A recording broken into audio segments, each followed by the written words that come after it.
The Nomiki Show. The Nomiki Show. The Nomiki Show.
Momentarily for class solidarity, cash circulating, give the masses back its currency. Greed from elites, oligarchs stay fed, deep state, fake fed. Everybody break bread. Racism, homophobia, sexism, religion in this melting pot we live in. Time to build a new system, unionize labor rights, highlight the issue. Talking heads left is best. The saga continues.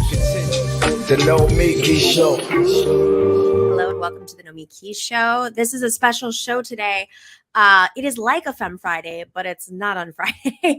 I'm very excited because we have an amazing show. We're going to be talking about women in labor and a personal account of organizing as a woman in a right-to-work state. We're going to be talking first today with Daisy Pitkin, who is the author of On the Line, A Story of Class Solidarity and Two Women's Epic Fight to Build a Union. And then later we're going to have Alexandra Brodsky on to discuss sexual justice, supporting victims, ensuring due process, and resisting the conservative backlash. I think a lot of us are paying attention right now to the conservative backlash that's happening all over the country. I'm just going to lead with, and I'm going to continue on this all week, that there is no part of the country that's off the table. Whether you're in a deep red district, you're in Alabama, or you're in a right-to-work state like Arizona, or you're in a state like California or New York, they are investing everywhere. If they're not, even if you're in a safe blue district, they're coming after you to make a point, to push their agenda forward, not because they necessarily think they're going to win there, but they know that every single place they push their message out, it spreads like a wildfire. It's a fascinating strategy that I wish maybe the Democrats would take, but you know, oftentimes they'll fall for these things and surrender. We'll talk more about that later.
But first, I want to welcome our first guest, Daisy Pitkin. Daisy she's the author of this new book. I'll show you. Came out this spring called On the Line: A Story of Class Solidarity and Two Women's Epic Fight to Build a Union. Daisy's an organizer. This is like a personal tale. Kind of reminds me of Nickel and Dimed, Barbara Ehrenreich's famous story that came out. At this point, I think I read in college, so over 20 years ago. But she actually, she took on a role to understand the working conditions. It wasn't necessarily that she was part of, that when she took on the role of housekeeper. It was really something that she tried to make a point of as an author. This is your personal story and your colleague's personal story. So first off, thanks for joining us, Daisy. Hi, thanks so much for having me. Really excited to be here. So this is about a campaign. It's a pretty long campaign. I mean, I think a lot of folks are now seeing the successes of campaigns against major companies, monopolies like Amazon and Starbucks, which the campaign from start to finish has not really been that long. There have been some failures here and there and successes, and people have been inspired to do the same. But, yours was it didn't get that national attention. It was maybe even a little bit earlier than these big, bold campaigns, which is great. But 5 years, how did this all start? Yeah, so you're exactly right that I think there are two things at play. One, that this happened in the early 2000s, which was not a time when we were seeing the kind of groundswell that I think has just begun now. That's really, we're kind of on the cusp of a new wave of worker-driven organizing all across the country, sector after sector, region after region of the country. But in the early 2000s, that was not the case. And I was a new union organizer working on a campaign among industrial laundry workers in Phoenix, Arizona. So it was before this sort of wave that is kind of revitalizing the labor movement. And also it was among a group of workers, industrial laundry workers, that I think most people don't know exist. We don't know that industrial laundries exist in every city and large community across the country. People don't know what goes on there. So I wanted to write On the Line to tell the story of industrial laundries and what goes on inside of them, how they're connected to the everyday lives of people who go to restaurants and hotels and hospitals. And then also tell a story about what it really takes to organize a union in this country under broken labor law. And it took these workers 5 years to organize the majority of the industrial laundry industry in Phoenix, through vicious anti-union attacks and many, many sort of waves and steps of the organizing process. So I hope the book kind of details for folks what it looks like behind the headlines to actually build a union right now in this country. Let's set the stage. So Phoenix, Arizona is a right to work state. Was it back then? It was back then. And back then it was, Phoenix was a deep red city in a deep red state in Joe Arpaio country. The majority of industrial laundry workers at that time were immigrants, mostly from Mexico and Central America. And the community there was in some ways built to be hostile to this group of workers. There were compounded vulnerabilities that they were facing. And despite that, they decided they were going to stand up with each other and fight to unionize. It was really inspiring. So how did you get involved in this from the start? As an undergraduate student, I became really involved in the anti-sweatshop movements of the late 90s. So really became aware of the conditions under which particularly college apparel was made, and started understanding organizing and power in new kinds of ways. And then when I was a senior in college, I went to school in the Twin Cities. And there were some workers at a Holiday Inn Express that won a union election just kind of around the corner from the campus where I was going to school. And after they won their election, the company called the INS and arrested 7 of the housekeepers who were union activists. And the community really rose up in response to that. There were candlelight vigils and marches and rallies, and I became really involved in that fight. And it changed me. Seeing the kind of directness of a community's response to anti-union and really racist and anti-worker behavior like that was powerful, and I wanted to be a part of it. So not long after that, I started working for this small, scrappy organizing union, Unite, and they got the crazy idea to try to send a group of organizers to Phoenix, Arizona, to see if we could organize industrial laundries. And we did, but mostly because the workers there, led by some really strong worker leaders, just decided that no matter what these companies threw at them, they were going to fight. So this is a 5-year fight. Why did it last 5 years? Can you kind of like did you go through successes and losses and keep going, or? Yeah, there were many steps to the campaign, and they almost, every step of the way there was sort of a success couched inside of a failure, because for 2 reasons. One, because the companies that own these industrial laundries are virulently anti-union, aggressively anti-union, and also because labor law in this country is really broken. There are loopholes in them the size of buses, and there are anti-union law firms that these companies hire for millions of dollars that help drive the companies right through those loopholes. So, each step of the way, workers would have a major success, like a strong majority of them signing union cards and filing for a union election. And the next day, the company would bring in anti-union consultants and start holding captive audience meetings and threatening people and surveilling people and firing people and disciplining people. And support for the union would erode. And then the workers would file charges against the company for violating their laws or violating their rights. And then there would be a long court process. There was a very long court process. The workers won, and then the company would use their legal backing to appeal for years and years. So, the company really, and companies all across the country still today, Starbucks, Amazon, all of the companies that are fighting unionization in this moment, they use time as a weapon. They use time to try to quash momentum.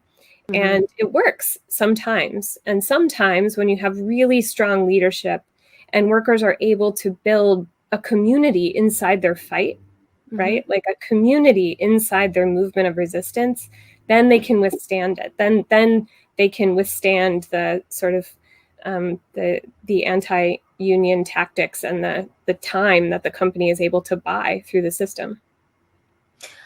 That's crazy. So some of these tactics, I imagine they were effective, and over a 5-year process, many workers may have left, and you probably had to restart, recruiting people. How did you keep that going?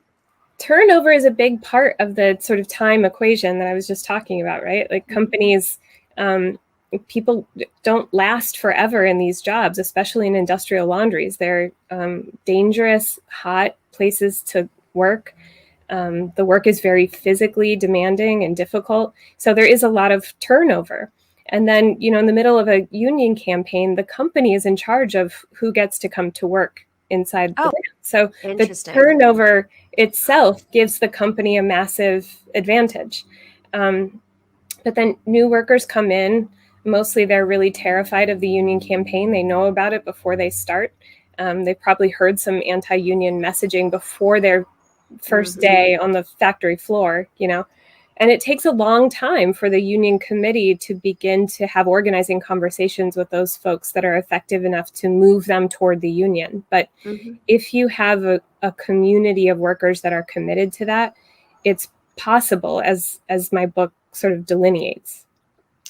So what do you think was what made that possible? What's sort of the secret to success, without giving away the goods, because who knows who's watching?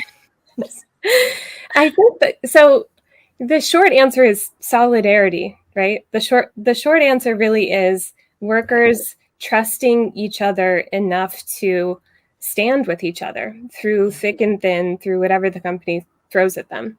And knowing that, sort of being inoculated enough against the company's message that whatever they hear from the company, they know to take with a grain of salt until they can circle up with their community of workers who are fighting to build a union and talk about what's going on and why is the company saying this now or doing this now. Solidarity, I think that's the short answer. The bigger question inside of that is, what is solidarity and how do people build it? And I think that question is really at the heart of my book. That in some ways, as a new organizer, I was taught that solidarity was built through anger, through agitation, right? That workers are mad about things that happen and their place of work, and they should be, right? That there's a kind of righteous indignation that is a catalyst to the building of solidarity. And in my book, I try to complicate that notion a little bit. I think anger is really important on organizing campaigns, but what I've seen, especially among groups of workers who are mainly women, is there's another kind of emotional heart to a campaign. It's not all anger. It's hope, it's care, it's mutual aid. And that is really the sort of substance of solidarity. And once you have that, once workers are able to build a network based on that, they can withstand 5 years of anti-union campaigning and still win at the end of it, even though they shouldn't have to. So in the final, period, how was there sort of a switch? Was there just a series of, they kept, going through legal proceedings, and then, and people just started to what really carried you to that win in those final moments? Well, I don't want to give away the end of the book, but they won because, it's a complicated win at the end of the book. I'll say it's a really complicated victory. And it was a difficult one in many ways for this group of workers in Phoenix. But what it ended up taking was a massive national campaign of pressure against this corporation, and getting the corporation to give in, not just in Phoenix, but in many, many places across the country.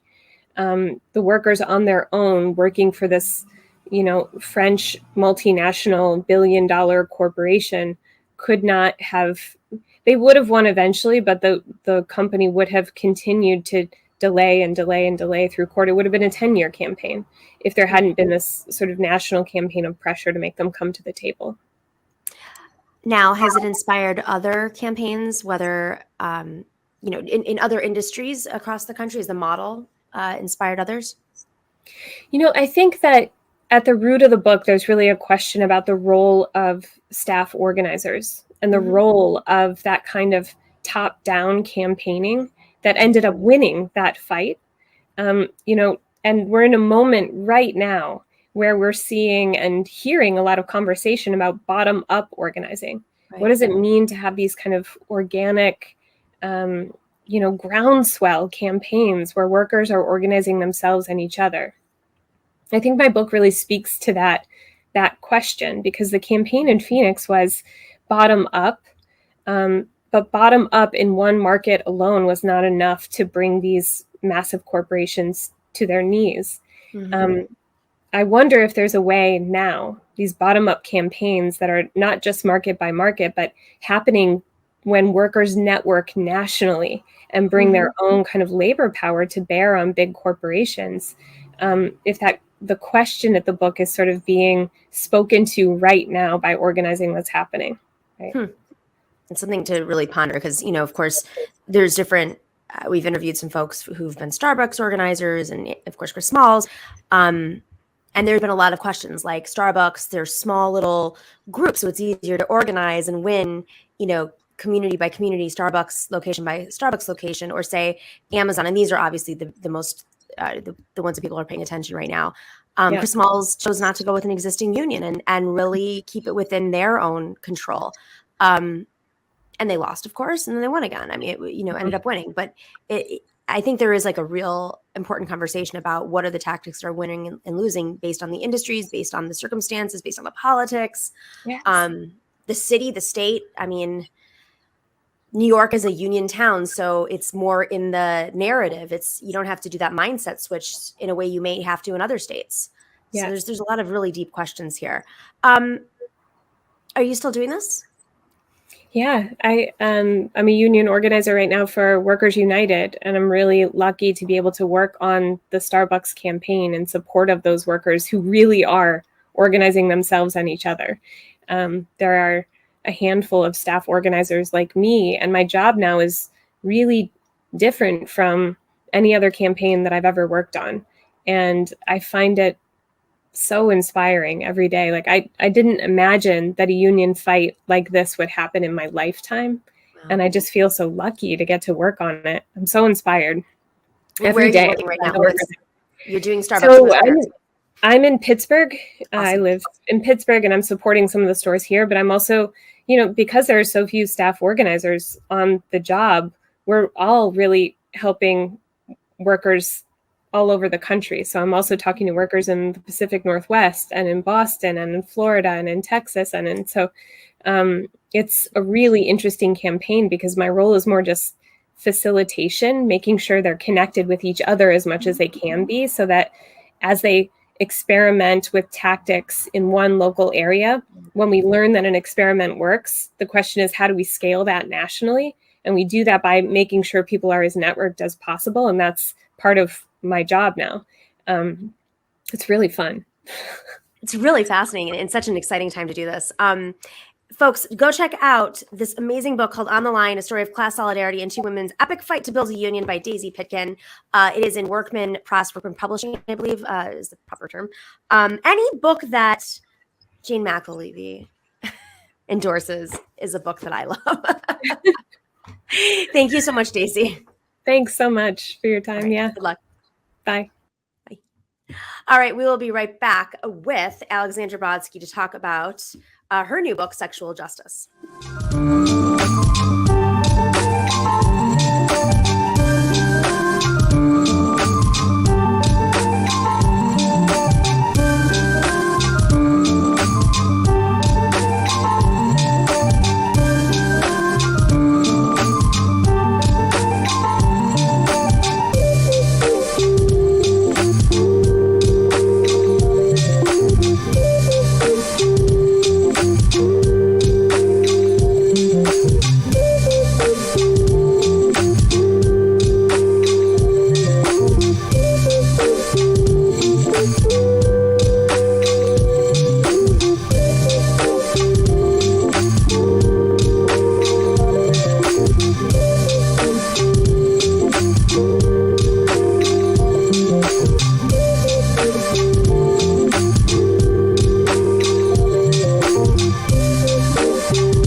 They keep surprising me. I put in an order with our dear friends at Sunset Lake CBD, and they sent me some new stuff as a little gift. I have talked about how I use Sunset Lake CBD for a lot of things, migraines, for sleeping. I love to take their melatonin drops with CBD. It's a perfect combination. It has 1,200 milligrams of CBD oil infused with 90 milligrams of melatonin. But they have new gummies that have both of those things in it. And of course, like, who doesn't want to eat the gummies? So, of course, that's what I do is I eat like 3 or 4 of them and I have a problem. Sunset Lake CBD is, of course, of course. I'm just going to keep saying, of course. Sunset Lake CBD is a farmer-owned company that ships craft CBD products directly from their Vermont farm to your door. They have all types of products. They have salves and gummies and tinctures and lotion and coffee and dog biscuits, all to help you with stress, aches, and pains. They took that farm, that Ben and Jerry's farm, and which had great juju, no doubt, and they turned it into a sustainable farm that is, of course, enhancing their rural community and creating meaningful employment in that community with $15 minimum wage, as well as their own employees own the majority of the company. Top it off, they support shows like our show, The Majority Report, The David Pakman Show.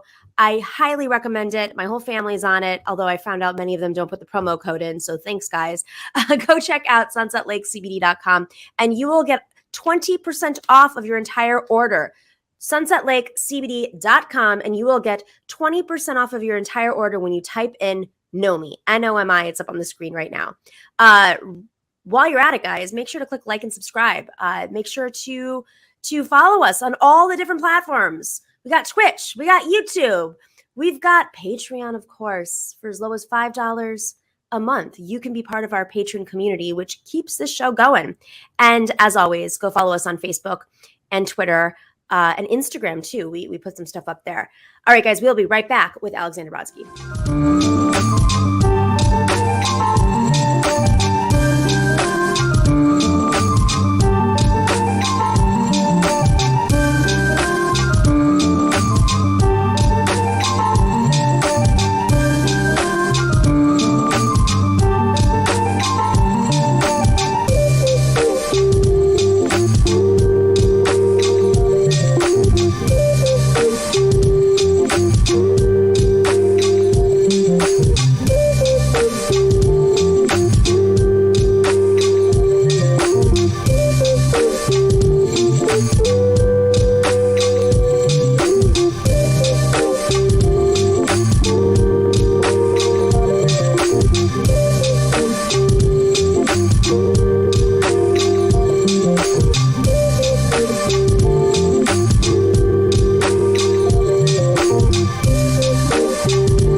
Welcome back to the Nomiki Show.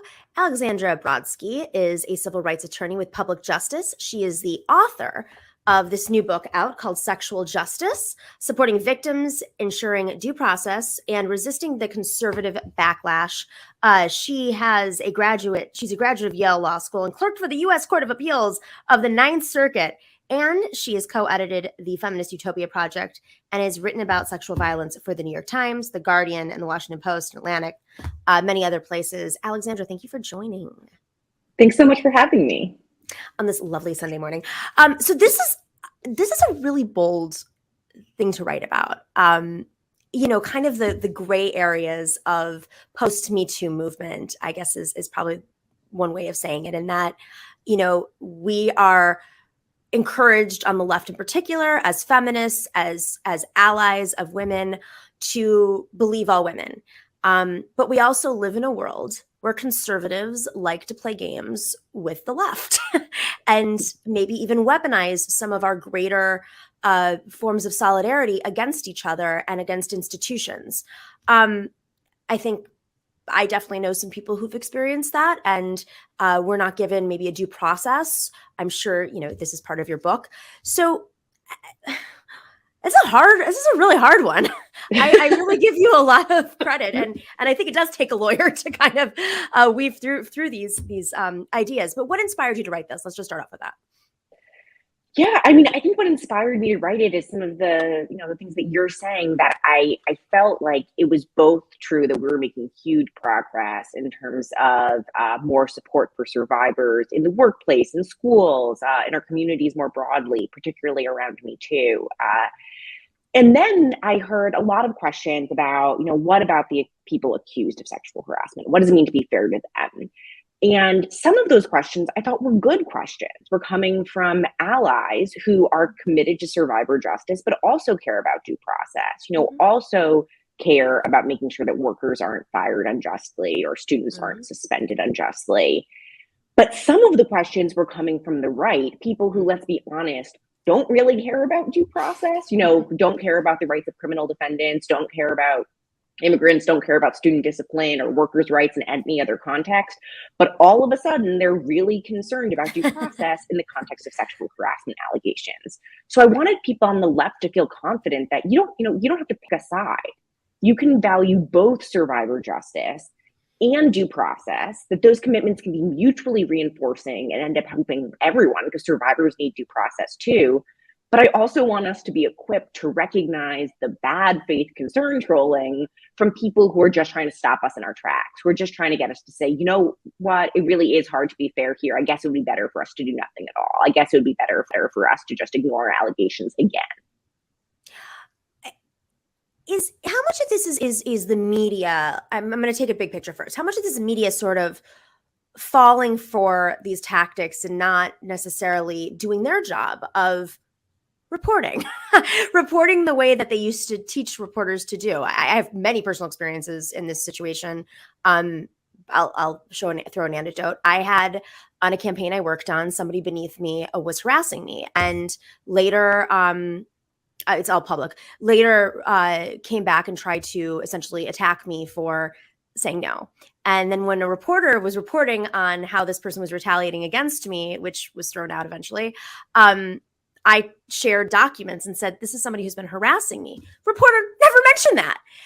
That's my personal anecdote. But I also know that I've seen it happen to countless other people where they'll pick up on a story and then it becomes a story of its own. And then somebody's life is ruined. Maybe they've earned that, they should have lost their job, or maybe they shouldn't have, or maybe it was years ago and it's being conflated with something that's much bigger. I mean, there's so much nuance to this, but how much of it comes down to, in the beginning, just reporters not really covering the full story in all angles? Yeah, I think that's a big part of it. I'm really sorry to hear about your experience there. I mean, I think so much of this is fueled by irresponsible media practices. So I will say up front, I've been really frustrated by a lot of reporting about Me Too that has sort of accepted the frame that either we can, believe survivors, either we can provide support and healing, or we can care about due process, and that those are irreconcilable interests. And I think that makes it a more interesting story in some way, but also a really hopeless one, because we don't want to have to choose. We shouldn't have to choose.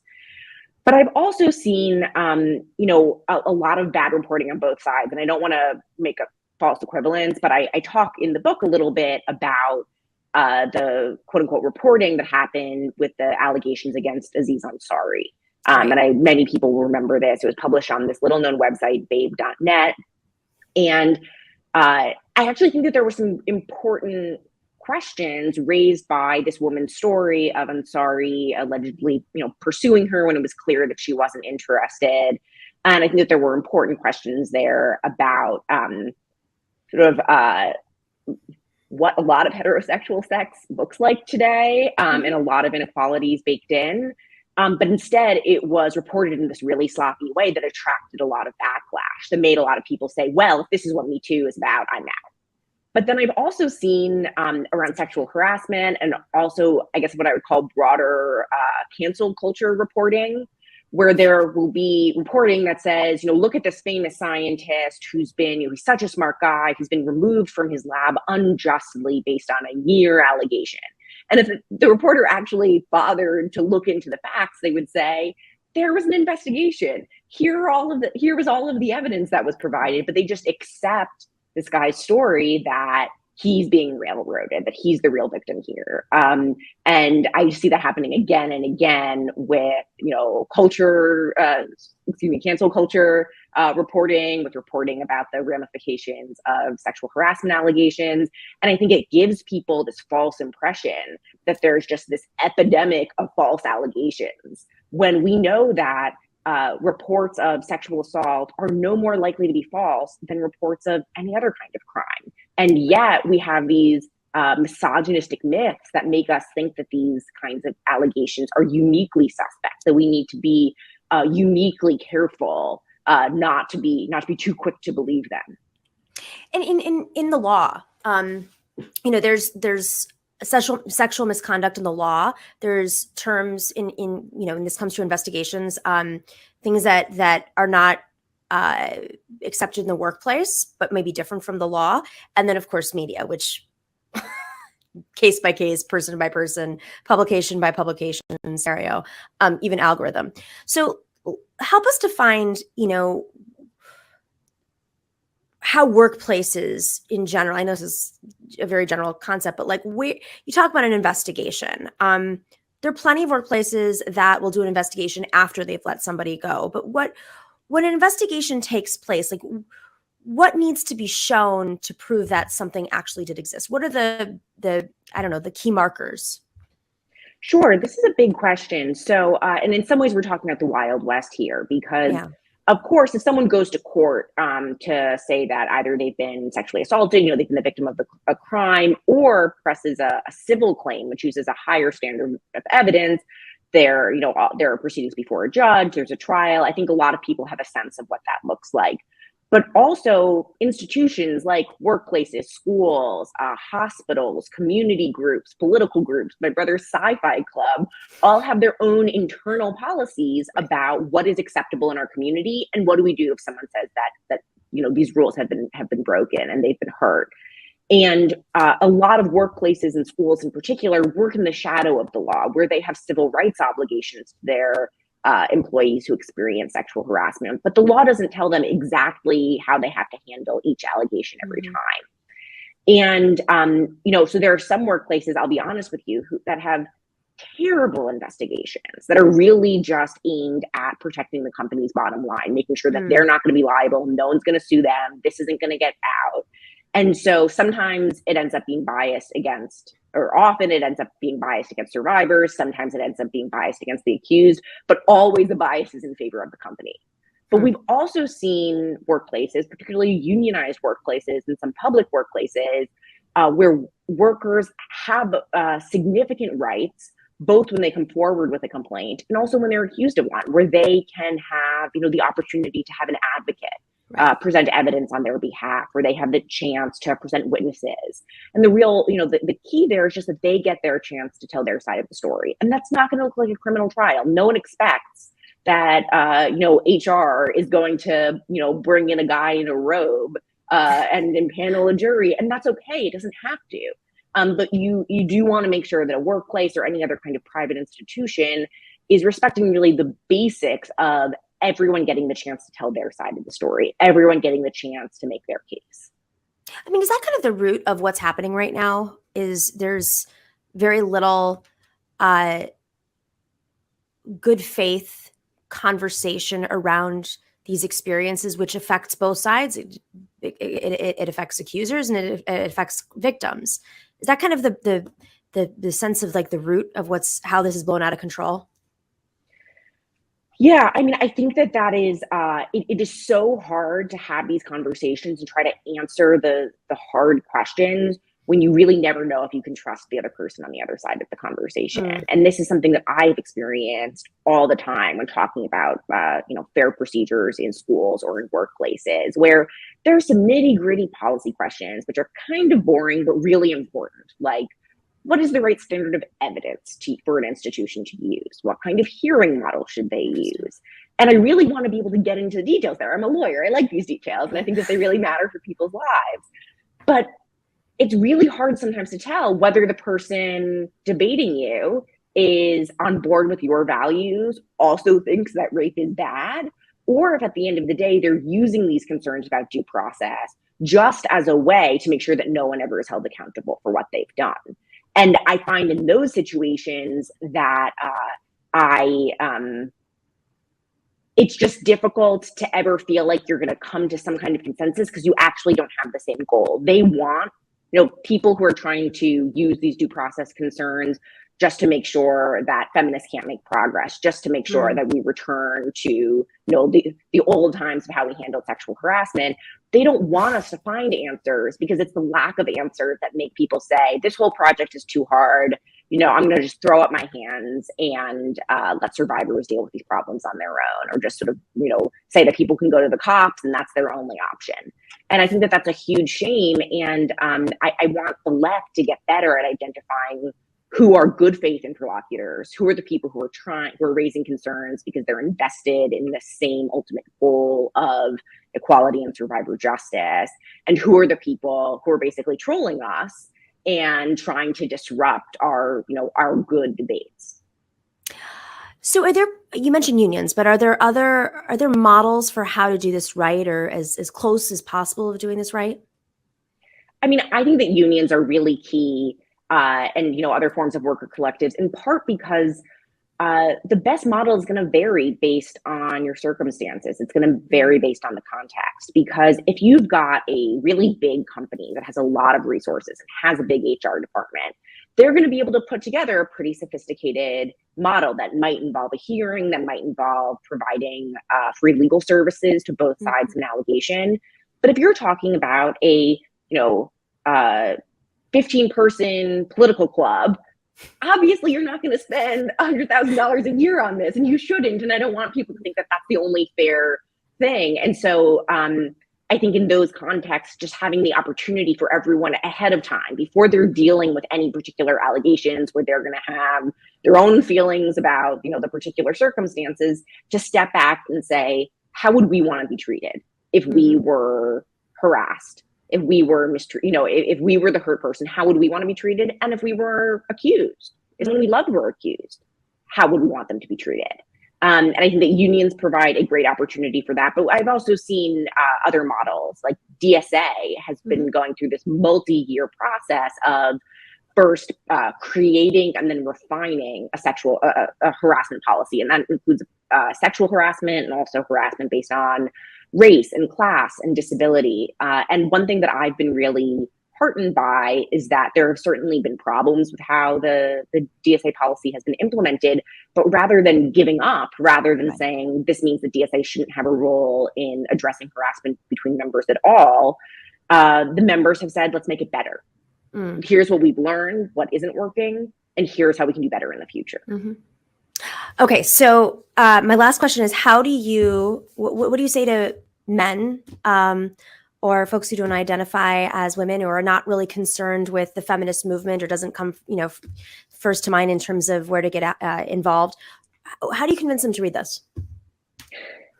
I guess what I would say is that the book is really meant to be an invitation to people who are a little skeptical of Me Too, who say, yeah, I don't think sexual harassment is good, but haven't we gone too far? Hasn't the pendulum swung in the other direction? And I want to take those concerns, those questions seriously, and provide a real answer to that. And so, it is written also to feminists who want to figure out how to talk to their sexist uncle at, the dinner table about these things, and, how to bring. How do you know me so well? I feel like you did your homework, man. But,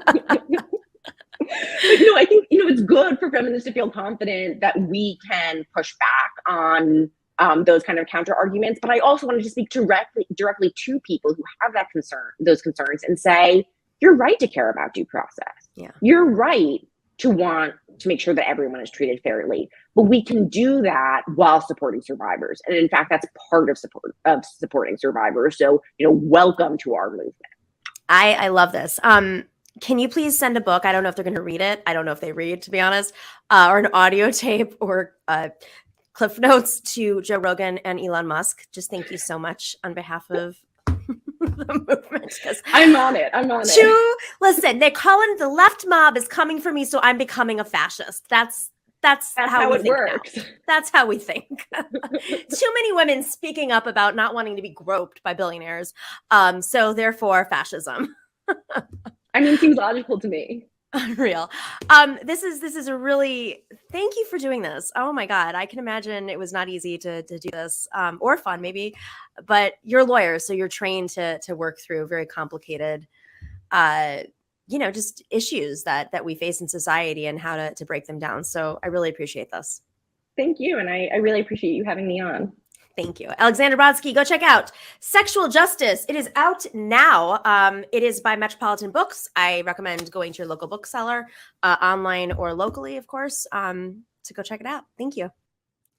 All right, everybody. Thank you for this very special TNS. As always, make sure to like and subscribe, and we will see you on Wednesday for a jam-packed show. Stay in solidarity. The Nomiki Show. The Nomiki Show. flash momentarily for class solidarity. Cash circulating, give the masses back its currency. Greed from elites, oligarchs stay fed. Deep state, fake fed, everybody break bread. Racism, homophobia, sexism, religion in this melting pot we live in. Time to build a new system, unionize labor rights. Highlight the issue, talking heads left is best. The saga continues. The Nomiki Show. The Nomiki Show. The